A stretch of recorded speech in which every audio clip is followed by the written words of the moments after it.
Well, hello. Are we ready to get this class started? All right, I hope so.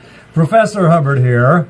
Hopefully you've already watched my little what to do before you get started, so you have seen me before. But hey, welcome to all of you. Happy to have you on board. I'm going to give you a couple of short lectures on Texas history.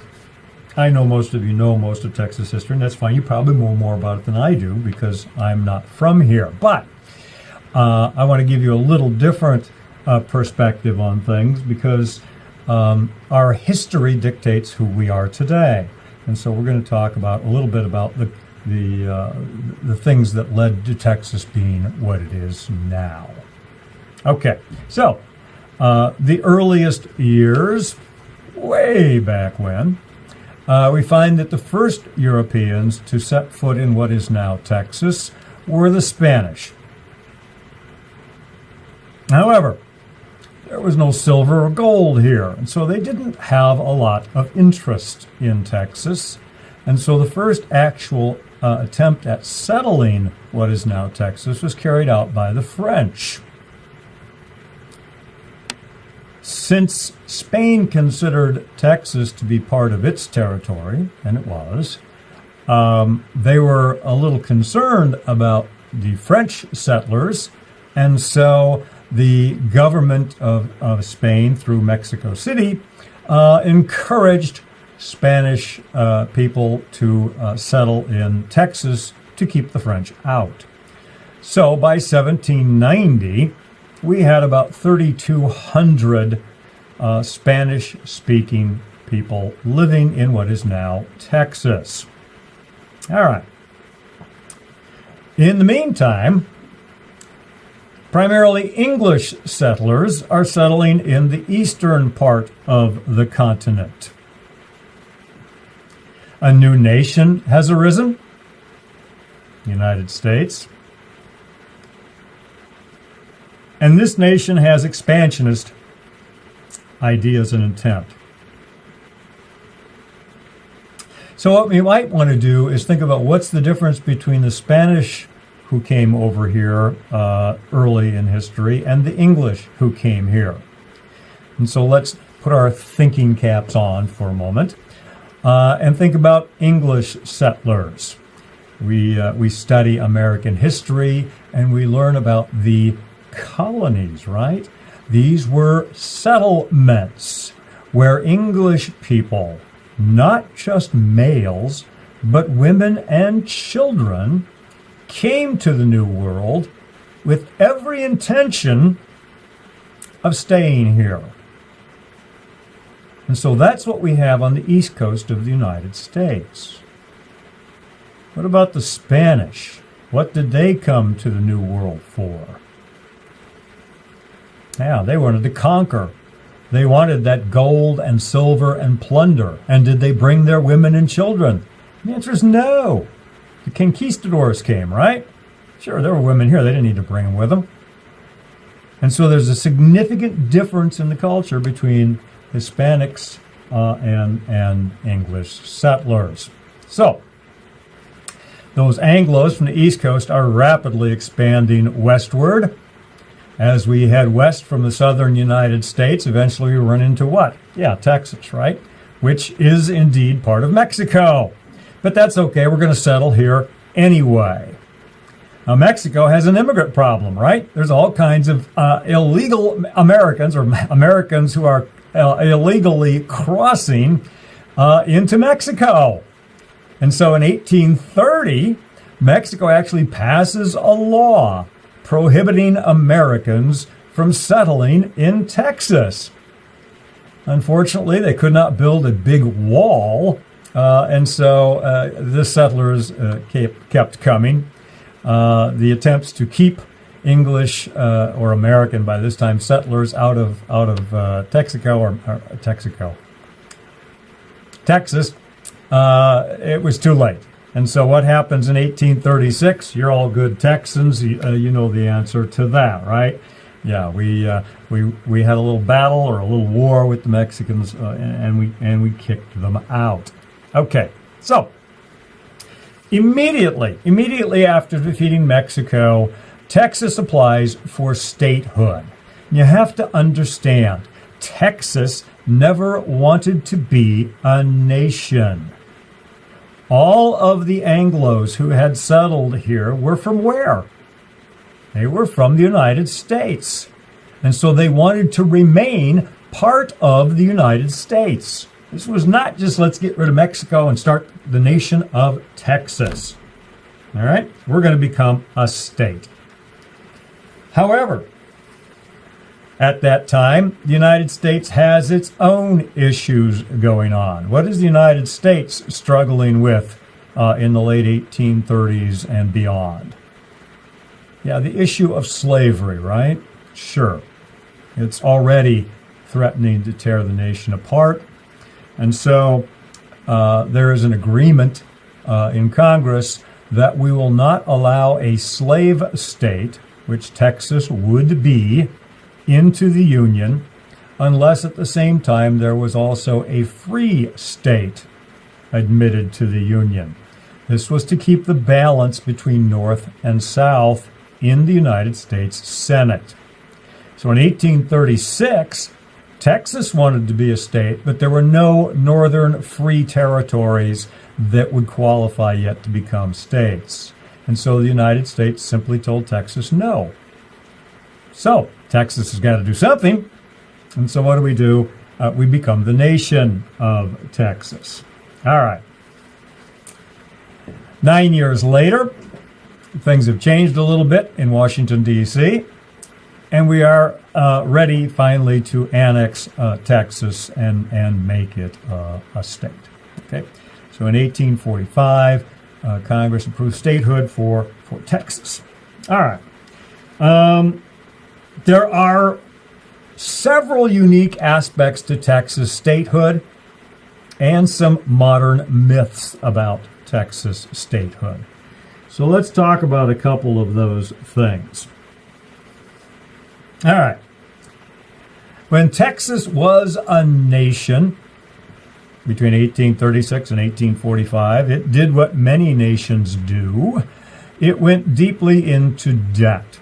So by 1845, Texas owed, primarily other countries, a significant amount of money. Now, in the annexation of territories to the United States, part of the agreement was that the United States government took ownership of all unowned land. Okay? Which explains why there are so many national parks as you get to the western United States. As those states were annexed to the country, much of the land was not owned or claimed by anyone other than the Native Americans, and we're going to get rid of them anyway. And so we had lots and lots of land in the West that became owned by the U.S. government. And yet, if we look at Texas, this massive big state sitting down here, there's only one national park. And why is that? Well, that has to do with the debt of the state of Texas. Texas asked the United States to pay off its debt. Texas's debt. Of course, the United States says, no, why would we do that? It's your debt. You pay it off. But we will let the state of Texas retain ownership of all the unowned land. Now, let's face it, Washington, D.C. looked at Texas and said, why would anybody want to own that stuff out there? There's nothing there. I mean, I don't know how many guys have been West Texas or up in the Panhandle or anything, but there's nothing out there, right? So when did this become important? Yeah, when oil is discovered, right? And all of a sudden, Texas has got a really good deal going because the state owns all the land. All right. Neither here nor there. So that's one of the unique things about the state of Texas.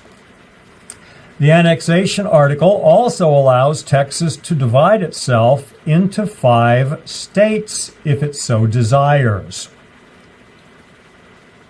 Lots of territory. It is a large state physically, right? So why might Texas want to have included in their agreement the right to divide itself into 5 states? What would Texas arguably gain from that? Think politics, people. What's different between 1 state and 5 states? Yeah. If you guess, I hope you guessed right. If not, it's the Senate. Every state gets the same number of senators, 2. And so Texas, this big old state, has 2 senators, just like Rhode Island, that little bitty state. And so Texas is thinking perhaps someday we would like to become many states, 5, and then we would have 10 senators. Wow. That would be a lot of power. What's the problem with that idea? Is there one? There must be, I asked you, right? It turns out that dividing the state up into 5 different states would not guarantee 5 little Texases. There are a great variety of beliefs and cultures throughout this very large state, and it's very likely that if we divided the state up, we would not get 5 states that look just like Texas. We would get 5 states that were very different. And so it might not help Texas gain more power. All right. Some of the modern myths. Texas has the right to secede from the Union. No, it does not. It never has. This is historical fact, people. There are documents, legal historical documents. I've referred to the annexation papers. You can look at them. It's not in there. All right. Another one that interested me. The Texas state flag is the only flag allowed to fly at the same height as the United States flag. And that's not true either. All states can fly their flags at the same height as the United States flag, as long as they're on a separate standard. If they are on the same standard, the United States flag is always the higher of the 2. That applies to all states. Texas is the only state that was a nation before it became a state. And no, that's not the case either. There's one very obvious state that was a nation. Anybody? Hawaii, right? Yeah. And a little lesser known, one of the New England states up there for a very short time had been its own nation as well. Okay? All right. So much for myths. Slavery in the Confederacy. Obviously, we are a slave state. We are raising cotton here. And so what we find is in 1846, as soon as we become a state, which is what we wanted to do anyway, we find that there is a sizable group of Texans who have already decided that they really don't want to be part of the United States after all. And so we see a movement arise to leave the Union. As we get close to the Civil War, we actually find that Sam Houston, one of our big names in our early history, was a senator for Texas in Washington, D.C. Sam Houston did not favor leaving the Union. He was against the idea. And so in 1857, Sam Houston actually resigned his seat in the Senate to come back to Texas and run for governor to try and prevent secession. He lost that particular race, but he came back in 1859 to try again. And he won that particular election. However, Texas seceded anyway, And when Sam Houston was asked to pledge allegiance, loyalty to the Confederacy, he refused, and so he was removed from office. Just an interesting aside. Obviously, before the Civil War, slavery was not illegal. It became illegal following the Civil War, and so we could actually try people for having slaves. And it turns out that the last trial for slavery in the entire United States took place just down the road from here in Beeville, Texas in 1942. I bring that up because we are simply not that far removed from that era. If some 75 years ago, when perhaps your grandparents were alive, people in Beeville kept slaves, at least this couple did, not that long ago, folks. Okay. Moving on. All right, so we get to secession. In 1861, Texas votes to secede from the Union and join the Confederacy, followed by the North kicking the South's ass, and then we get to the rejoining of the Union. Okay, a number of things happen rather quickly here. In 1865, following the end of the Civil War, all the southern states that had seceded from the Union were allowed to rejoin the Union and become states. All you had to do as a citizen of that state was pledge your loyalty to the United States. However, following elections in those new states, we found that most of those states elected Democratic governments that immediately began passing laws to restrict the rights of the newly freed slaves.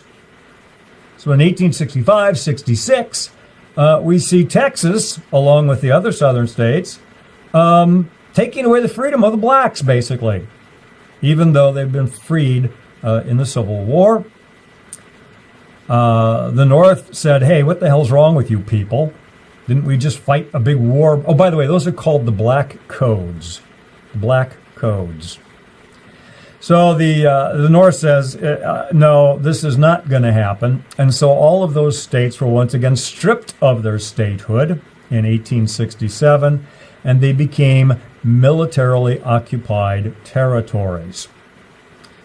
Reconstruction, the attempt to rebuild the South, goes on. The North is very active in this until about 1872, when that effort starts to wind down.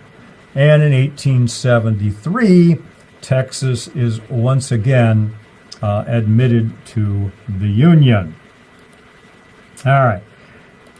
Let me go back to this one for a second. A couple of things that went on in between 1867 and 1863.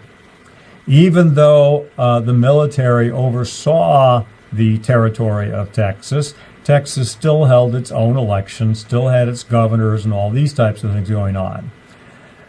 But because the Southerners had tried to take away the rights of the blacks during Reconstruction, the North took away the rights of any white Southerner who had been associated with the Confederacy, that is, fought for the Confederacy or served in the government of the Confederacy. They took away their right to vote. And so we ended up in the South with many Republican governments and black legislators, because white Southerners weren't allowed to vote. How'd that go over?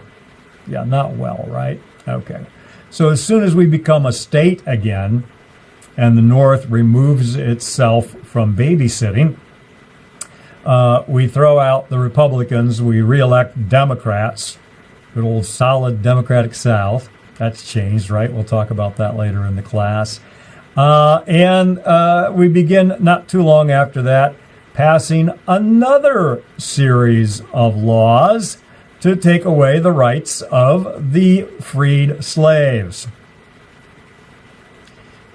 Tough audience here. We just don't get it.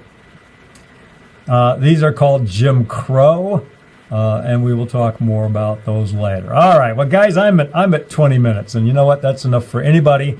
So we're not through with this yet. I'll come back and record the second half of it, but for now, take a break. Take care. Bye-bye.